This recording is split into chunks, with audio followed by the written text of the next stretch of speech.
Dios me los bendiga, hermanos. Una vez más, aquí estamos. Eh, Dios bendiga a los hermanos que dentro de un rato se van a conectar, a los hermanos que lo van a ver después, repetido, como quiera. Invitamos a los hermanos que se van a conectar dentro de un momento, que puedan compartir el video, porque de esta manera, hermanos, al hacerlo, usted está también colaborando para que la palabra del Señor llegue a otros que son amigos de usted, pero no míos. Bueno, en este momento quiero compartir, apartar un tiempo para que analicemos un poco la palabra del Señor. Gloria al Señor. Y para eso los voy a motivar para que juntos podamos leer en la palabra del Señor acá en el libro de Lucas. Dios bendiga a María Vanegas, Dios le bendiga a Mana Mari. Recuerde que, como yo decía en otras veces, Lucas no fue discípulo de Jesús, no voy a entrar en detalles. Lucas era un médico, un doctor, fue uno, digamos, el médico de cabecera del apóstol Pablo, no voy a entrar en detalles. Y así que nosotros leemos este primer tratado, que es el que cae el libro de Lucas, y el segundo tratado es el libro de los Hechos, pero no vamos a entrar en detalles allí, como dije, pero yo quiero leer esto en el nombre de Jesús. Si usted tiene su Biblia, el libro de Lucas, capítulo 9. Gloria al Señor. Yo puse, digamos, como título a esta pequeña reflexión que hagamos, la urgencia de seguir a Cristo. Miremos lo que dice, y si usted me acompaña.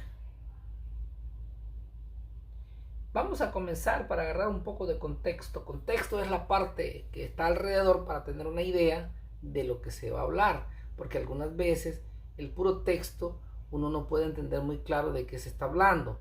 Por ejemplo, si estamos hablando, digamos, de taco o tacos, depende, eso se va a entender de acuerdo al contexto. El contexto nos indica de qué tipo de tacos estamos hablando, porque hay tacos de jugar fútbol, tacos de comer, tacos de madera, tacos de jugar billar. ¿Me entienden? Entonces, dependiendo del contexto, dice, está hablando de tacos de comer.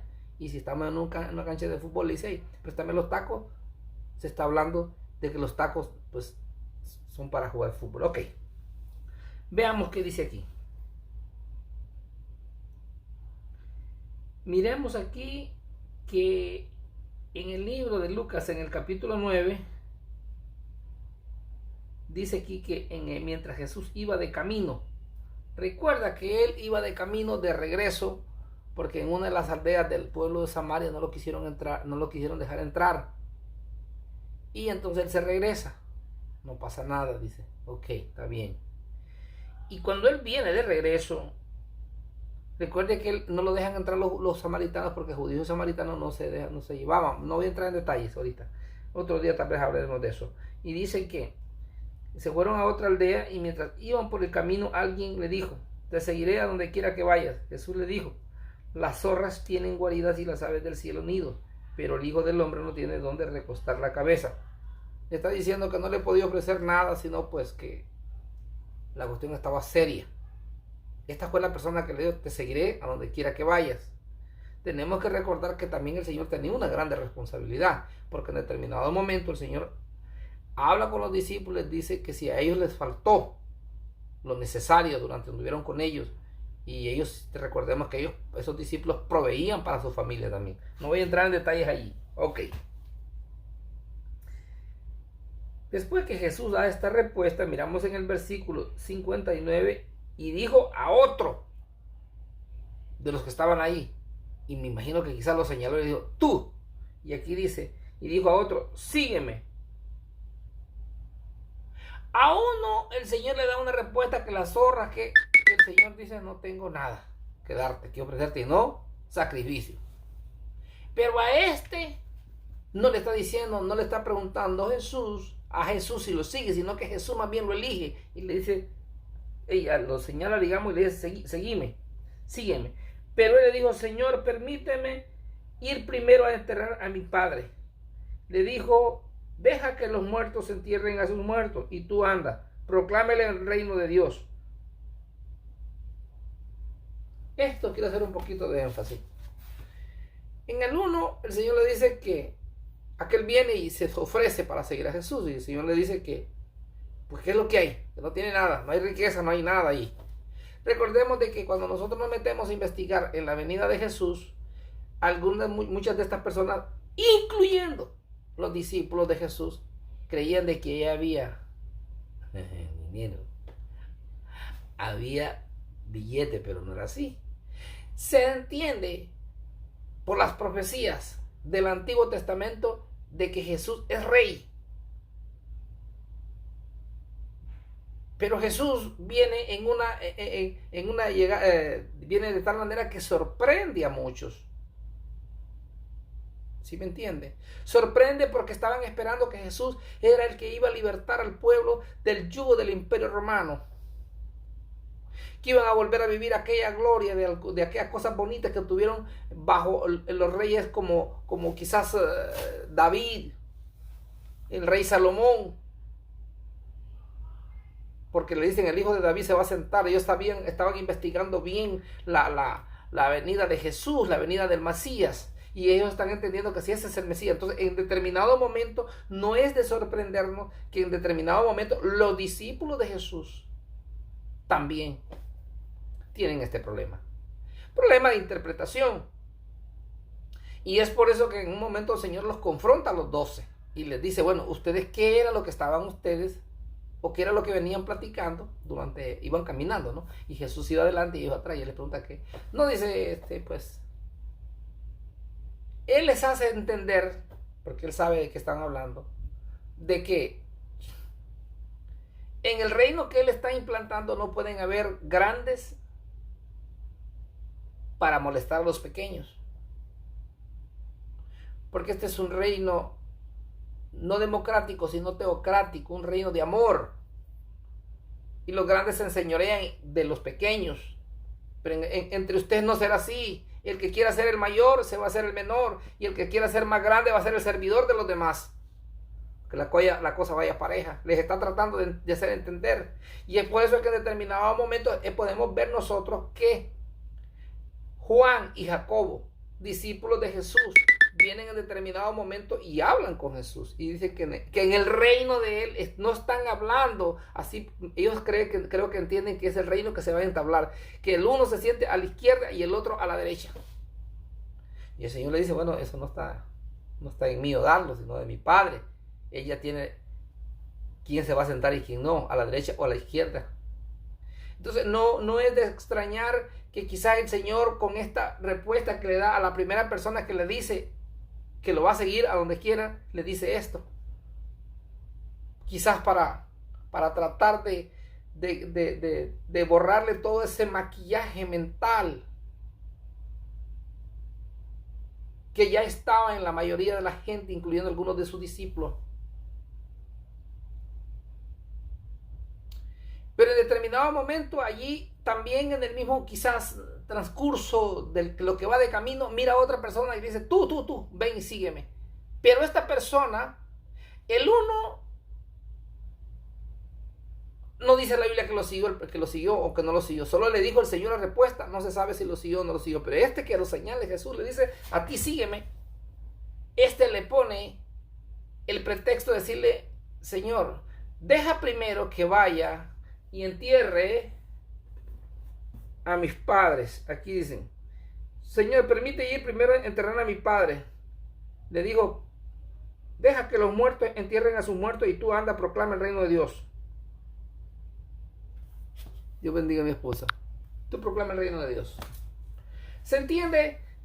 Entre la mayoría de nosotros, los hispanos, que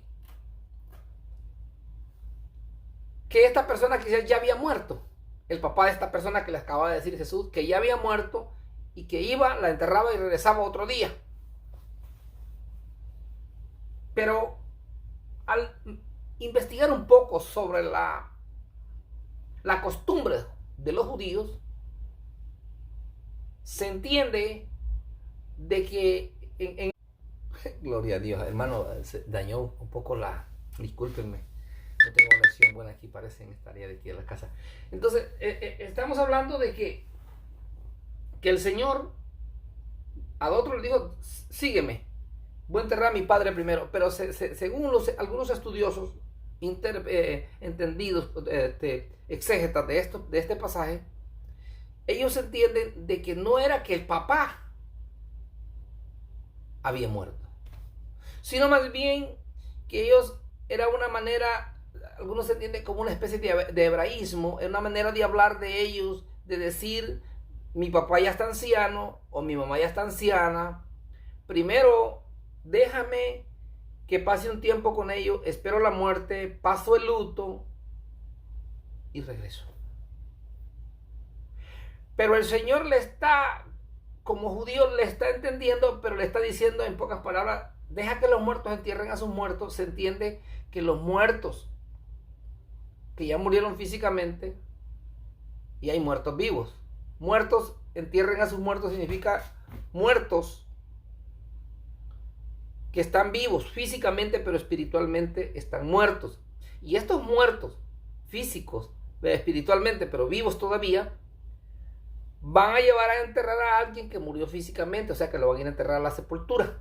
Deja que los muertos entierren a sus muertos. Ellos se entendían bien, y nosotros como estudiantes, como lectores de la palabra, pues entendemos también un poco de esto, algunas veces en poca o un poco más la medida. Se entiende también entonces que al decirle esto, hay que entender de que eso podía pasar no sé cuántos años.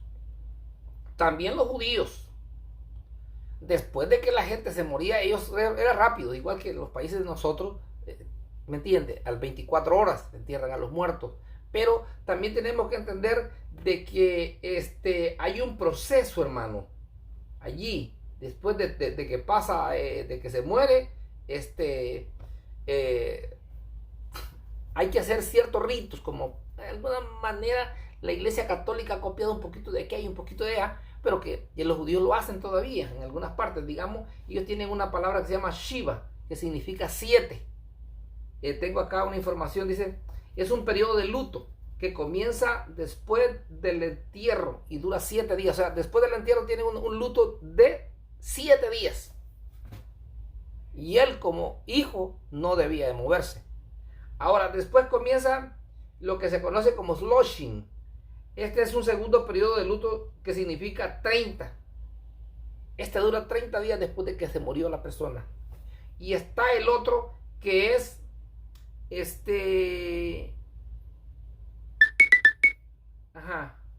sí. Hay otro periodo de luto, hermano, que varía. Loshing y está el Kadish. Este otro ya dura un año. Eso dependiendo de qué tan grande era la familia, económicamente, renombrada, de buen nombre, todo eso influye mucho en eso. Entonces, el Señor está entendiendo esto. Que esto puede tardar mucho, puede tardar, de aquí que se muere el papá y todo eso, va a tardar mucho tiempo. Si ustedes van y revisan, dependiendo del rango de la persona, así era el funeral, así era el luto. En los tiempos de Moisés, cuando murió, el luto fue bastante. En los tiempos de Jacob, ustedes ya saben la muerte de Egipto, que murió allá en Egipto. Yo creo que ustedes saben de eso. El papá de José. Ahí vemos, la cuestión de los funerales va por rango. Pero el Señor le está haciendo entender que hay una urgencia de proclamar. El evangelio significa buenas noticias. Eso es lo que significa. De proclamar la buena noticia de que el humano tiene una salida de ese problema de pecado. Que tiene una salida para resolver este problema, este enigma. Y es que reconozca que solamente a través del Mesías, a través de Cristo, podemos obtener nosotros que nuestros pecados sean borrados y poder restablecer de alguna manera nuestra comunión que se perdió mucho antes con el caso de Adán. Cuando seguimos leyendo un poquito más, después, aquí hay tres. A otro dice que le dijo: te seguiré, Señor, pero primero permíteme despedir a los que están en mi casa. Pero Jesús le dijo: ninguno que pone la mano en el arado y mira hacia atrás es apto para el reino de Dios.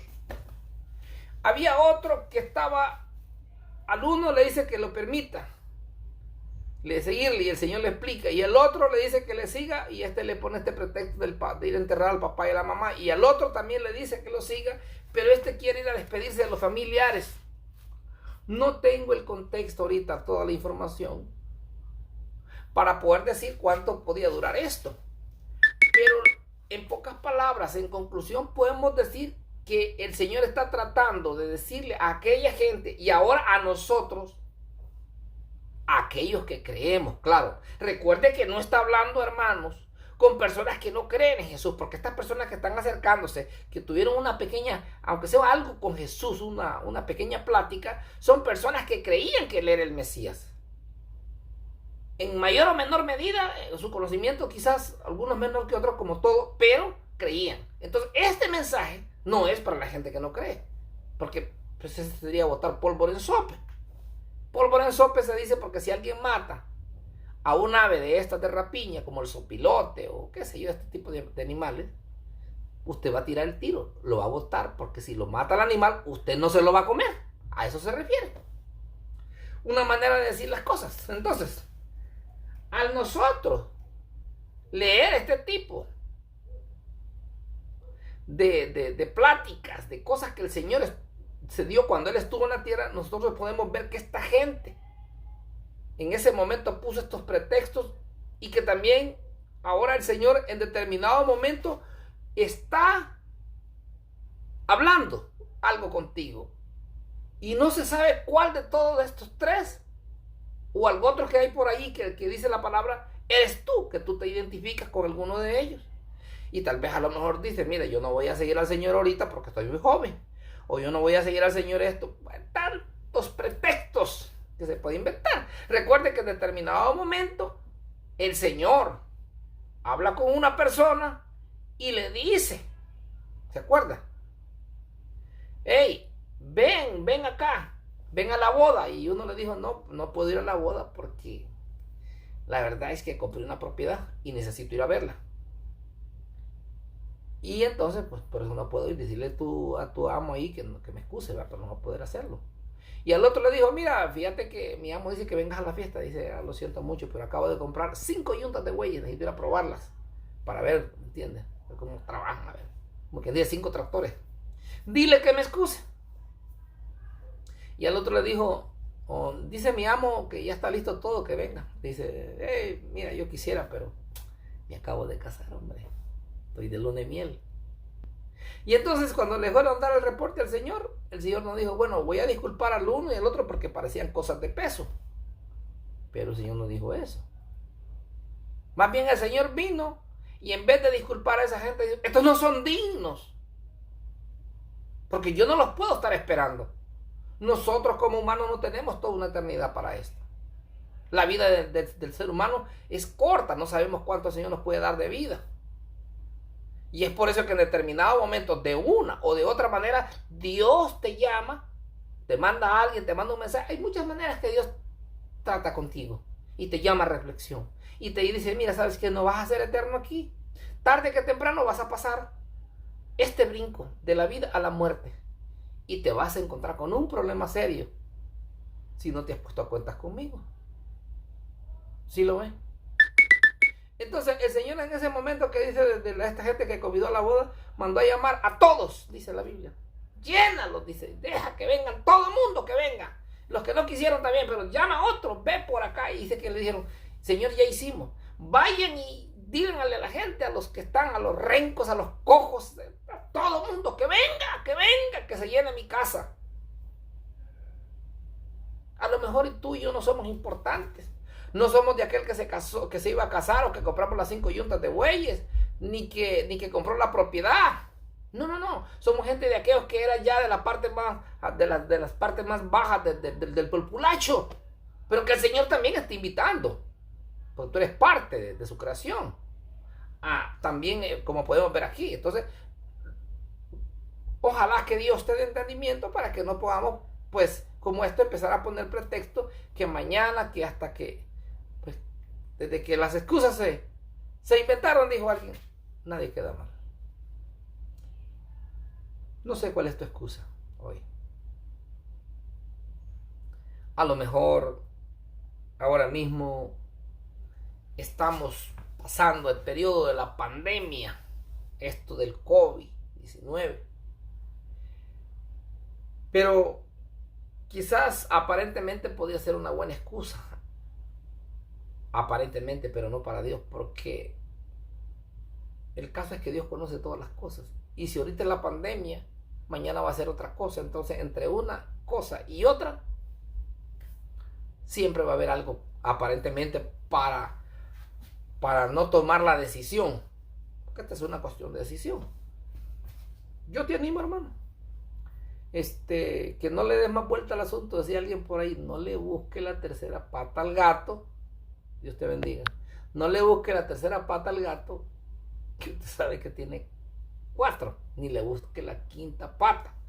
Solo hay 4. Yo le animo, mire, no le busque pretexto. Si usted de alguna manera ya Dios ha tratado en diferentes tiempos atrás de su vida, tal vez pequeño, tal vez durante estaba niño, durante estaba un poquito más joven, quizás más viejo, pero que el Señor de alguna manera trató con usted para hablarle de este mensaje. Yo le puedo decir que cuando el Señor decida llamarlo a su presencia, y en aquel día yo no creo que vayan a haber excusas, porque el Señor lo sabe todo. Yo le animo, hermano, que se motive, que tome la decisión de seguir a Cristo, que esa es una urgencia, no es para mañana. Decía por allá en el país de nosotros, hay un dicho que dice, no dejes para mañana lo que puedes hacer hoy. Y es que esta es una urgencia, pues nosotros no sabemos cuándo se nos va a quitar el soplo de vida. Yo te dejo con esto, mi hermano, esperando que sea y haya sido de una bendición bonita para ti. Esperamos que compartas el video. Recuerda que estamos disponibles para los que estamos aquí en el área cerca de la ciudad de Roseville, aquí en el estado de Norte Carolina, y que quieran que se le lleve la palabra del Señor a su casa, pues nosotros estamos en la mejor disponibilidad. Así que yo te animo, recuerda, comparte el video. Dios te bendiga. Hasta la próxima. Amén.